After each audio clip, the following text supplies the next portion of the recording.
ভোর ৬টা আর আমি এই কনকনে শীতের মধ্যে ব্যালকনিতে বসে অপেক্ষা করছি সূর্যোদয় হওয়ার জন্য।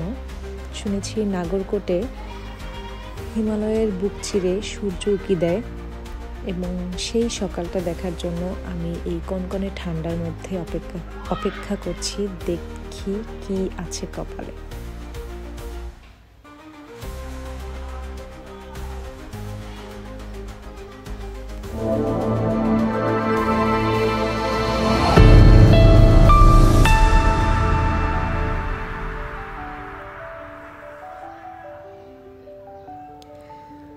শুভ সকাল নাগরকোট।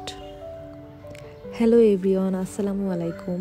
সবাইকে ওয়েলকাম করছি আমার নতুন একটি ব্লগে। তো দেখতেই পাচ্ছেন এত সুন্দর একটা সকাল, সো এটা শুভ হতে বাধ্য। আর আল্লাহর দরবারে অশেষ অশেষ শুকরিয়া যে তিনি আমাদেরকে এরকম একটা সকাল দেখার সৌভাগ্য করে দিয়েছেন। আলহামদুলিল্লাহ, সুবাহান আল্লাহ। আল্লাহর সৃষ্টি কত সুন্দর সেটা না দেখলে বোঝা যাবে না। দূরে হিমালয়, পাহাড়, পর্বত সব কিছু উঁকি দিয়ে আমাদেরকে শুভ সকাল জানাচ্ছে, আর সামনে তুলোর মতো মেঘগুলো উড়ে বেড়াচ্ছে আর লুকোচুরি খেলছে।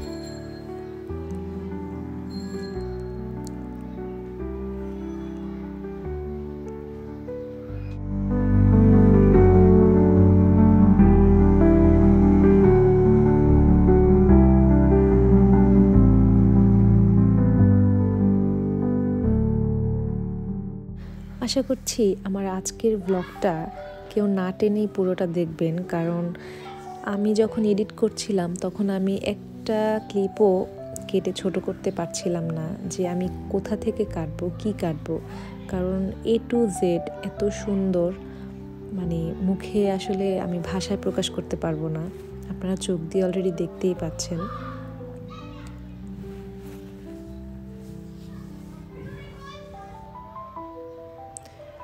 তো অবশেষে আমাদের সকাল দেখার সুযোগটা সফল হলো। শুধুমাত্র একটা সকাল দেখার জন্য আমরা নাগরকোটে একটা দিন স্টে করছি, আর যদি মিস করতাম তাহলে সত্যি অনেক কষ্ট পেতাম। সবসময় আমি ব্লগে অনেক বেশি বকবক করি, আজকে আমি ঠিক করেছি খুব বেশি কথা বলবো না। আজকে শুধু আপনাদেরকে আমি নিজের চোখ দিয়ে যেটা দেখেছি সেটাই দেখানোর চেষ্টা করব। আশা করছি সবাই আমার সাথেই থাকবেন এবং পুরো ভিডিওটা দেখবেন।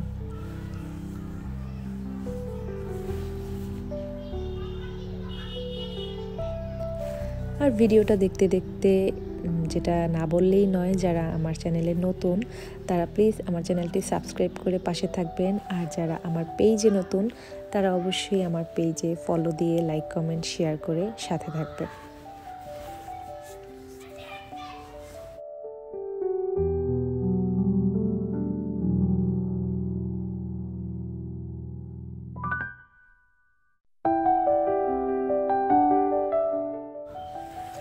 সকালবেলা ফ্রেশ না হয়েই, দাঁত না মেজেই আমি শুধু ভিউ দেখছিলাম, ব্যালকনিতেই দাঁড়িয়েছিলাম শীতের মধ্যে। কারণ আমার মনে হচ্ছিল যে আমি যদি 2 সেকেন্ডের জন্য ওয়াশরুমে যাই তাহলে ওই 2 সেকেন্ডই আমার লাইফ থেকে অনেক কিছু মিস হয়ে যাবে।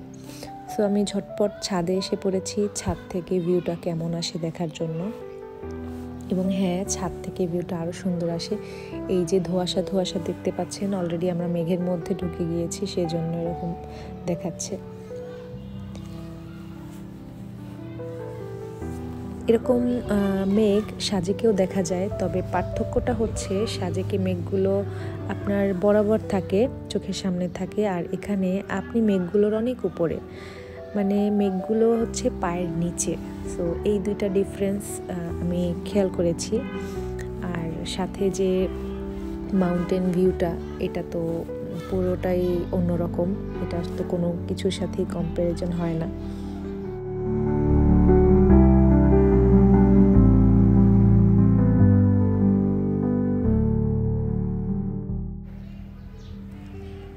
তো এখন মোটামুটি ছাদ থেকে অনেকটা সময় কাটিয়ে চলে যাচ্ছি ব্রেকফাস্ট করতে, কারণ আমাদেরকে খুব সকাল সকালই বের হতে হবে। যদিও টার্গেট ছিল আমরা 9টার মধ্যে চেক আউট করব, কারণ আমাদেরকে যেতে হবে কালিংচকে।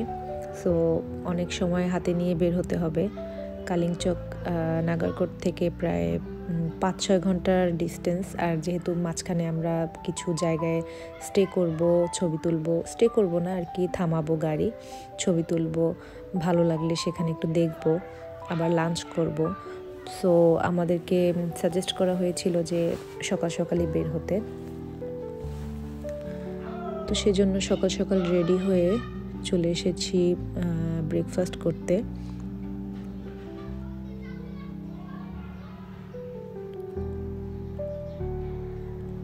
এই যে হিমালয়ের ভিউয়ের সাথে ব্রেকফাস্ট, এটা তো একদমই অন্যরকম একটা অনুভূতি, যেটা বলে বোঝানো যাবে না। আর ওদের বুফে ব্রেকফাস্টটা ছিল কমপ্লিমেন্টারি রুমের সাথে, ভালোই ছিল। খাবারগুলো আমার যথেষ্ট ভালো লেগেছে, টেস্টগুলো একদম বাংলাদেশি টেস্টের সাথে যায়। নর্মালি আমরা যে বাইরে যেখানে খেয়েছি কালিংচকে যাওয়ার পথে, আমাদের খুব একটা ভালো লাগেনি খাবার। ভালো লাগেনি বললে ভুল হবে, বাঙালি টেস্টের সাথে আসলে খুব একটা ম্যাচ করে না সেই জন্য। বাট নাগরকোটের হোটেলগুলোতে আমরা যে খাবার খেয়েছি সেগুলো মোটামুটি আমাদের টেস্টের সাথে যায়।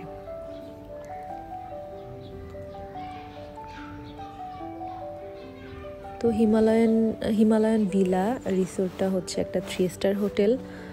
আর এখানে আমাদের যথেষ্ট ভিউ তো অসাধারণ, আর সার্ভিসও যথেষ্ট ভালো লেগেছে। সবাই অনেক অনেক আন্তরিক ছিল।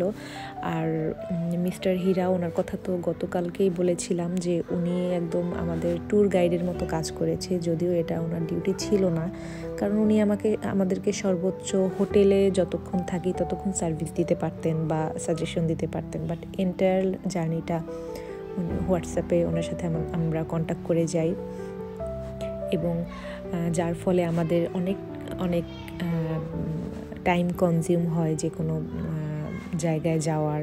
আবার কখন গেলে সুবিধা, কখন গেলে অসুবিধা, সেগুলো উনি আমাদেরকে সাজেস্ট করেন, এবং কোথায় কোথায় কিভাবে গেলে খরচটা একটু কম পড়বে সেগুলো উনি এন্টার প্রসিডিওরটাতে হেল্প করেন, যেটা আমরা ফ্রিতেই পেয়ে গেছি। হ্যাঁ, এটা আমাদের জন্য একটা প্লাস পয়েন্ট, আমরা খুব লাকি ছিলাম। তো এখন আমরা যাচ্ছি ভিউ পয়েন্টে। শুনেছি ভিউ পয়েন্ট থেকে নাকি পুরো নাগরকোটটা দেখা যায় এবং এভারেস্টের আরও ভালো ভিউ পাওয়া যায়। তো এখন যাচ্ছি। আর গত ভিডিওতে আমি অলরেডি বলেছিলাম যে নাগরকোটের রাস্তাগুলো খুব সুন্দর, যেটা রাতে দেখে বুঝতে পেরেছি, লাইটগুলো দেখেই, যে দিনের বেলাতে আরও সুন্দর হবে। আসলে দিনের বেলা অনেক সুন্দর। আর এখানে যেটা ভালো লেগেছে, এত পরিচ্ছন্ন, পরিপাটি, খুব নিট অ্যান্ড ক্লিন, যেটা সচরাচর আমরা বাংলাদেশে দেখি না। কারণ বাংলাদেশি ট্যুরিস্ট স্পটগুলোতে নোংরা হয় বেশি, আমরা গিয়ে আসলে চিপসের প্যাকেট, বোতল এগুলো ফেলি। বাট এখানে কিন্তু ট্যুরিস্টরাও যথেষ্ট জেন্টেল, এবং স্থানীয় যারা আছেন তারাও যথেষ্ট সচেতন। তাই সবগুলো জায়গা একদম নিট অ্যান্ড ক্লিন, কোথাও কোনো নোংরা নেই, ময়লা নেই। এই ব্যাপারটা আমার খুব ভালো লেগেছে। তো আমরা চলে এসেছি ভিউ পয়েন্টে। এটা একদম পাহাড়ের উঁচুতে, উঠতে খুব কষ্ট হচ্ছিল। তো এই ওয়াচ টাওয়ারটাতে উঠলে নাকি একটা ভালো ভিউ পাওয়া যায়। তো আমি আসলে ভাবছিলাম যে ওখানে উঠবো কি উঠবো না। তো এই যে যারা আমাদের সাথে ছিল ট্যুরমেট, আমার দেবর, হাজব্যান্ড এবং বাকি যারা ছিল, তারা সবাই উপরে উঠে অনেক টায়ার্ড হয়ে পড়েছিল। তারা সিদ্ধান্ত নিচ্ছে যে যাবে না। আমি এবং আরও 2-3 জন আমরা ডিসাইড করেছি যে না, এসেছি যখন একটু উপরে উঠে দেখি। তো বাবুর বাবার কোলে দিয়ে আমি উঠে পড়েছি ওয়াচ টাওয়ারের একদম মাথায়।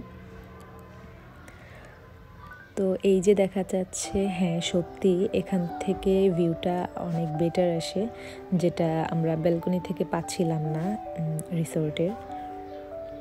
তো হ্যাঁ, এখানে আসা সার্থক হয়েছে আমি মনে করি, কারণ পুরো নাগরকোটটা কিন্তু এখান থেকে খুব ভালোভাবে দেখা যাচ্ছিল।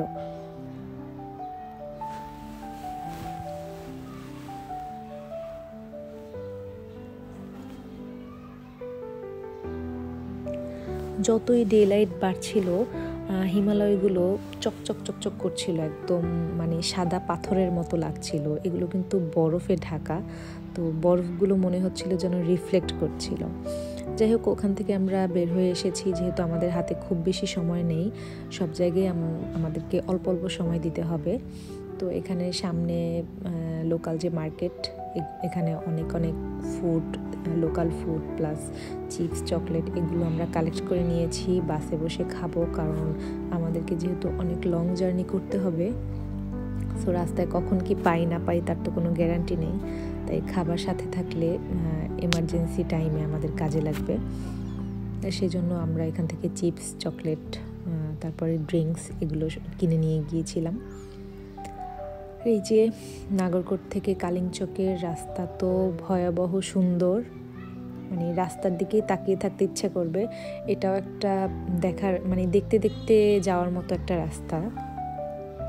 ঘুমানোর মতো কোনো ওয়ে নেই, কারণ আপনি ঘুমালেই আপনি কিছু একটা মিস করে ফেলবেন, এমন একটা অবস্থা। আর যে আমাদের এন্টারটেইনার সুমন ভাই, ট্যুর গাইড, উনি অনেক মজার মানুষ। উনি পুরো জার্নিটা আমাদেরকে এন্টারটেইন করে গেছেন বিভিন্নভাবে।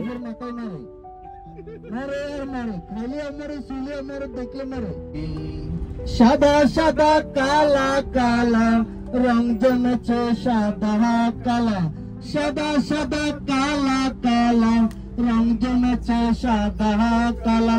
হয়েছি আমি মন পাগলা বসন্তকালে, তুমি বন্ধু কালাগের বিদ্যুৎ মেঘে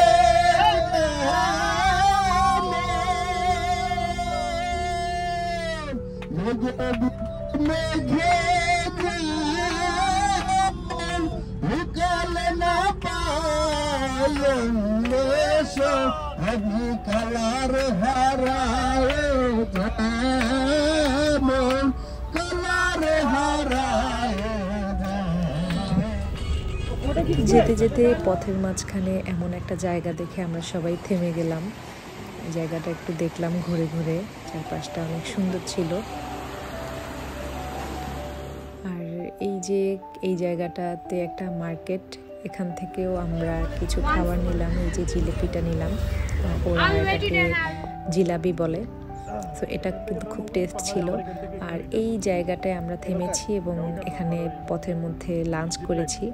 যদিও লাঞ্চটা আমরা খুব একটা এনজয় করিনি, কারণ এখানকার লোকাল ফুড আর পাহাড়িদের টেস্ট একটু ডিফারেন্ট হয়, তাই মোটামুটি পেট ভরার জন্য খেয়েছি। যাই হোক, আবার আমরা কালিংচকের উদ্দেশ্যে রওনা দিয়েছি। তো এই ভিডিওটা আমি এখানেই শেষ করব। এর পরের ভিডিওতে আমি দেখাবো কালিংচকের সৌন্দর্য। মূলত আমরা এখানে বরফ দেখতে যাচ্ছি। শুনেছি ডিসেম্বর থেকে জানুয়ারি মাসে ওই টাইমটাতে এখানে বরফ থাকে। তো দেখা যাক আগামীকালকে আমরা কি কি দেখতে পাই। সে পর্যন্ত সবাই ভালো থাকবেন, সুস্থ থাকবেন। আল্লাহ হাফেজ।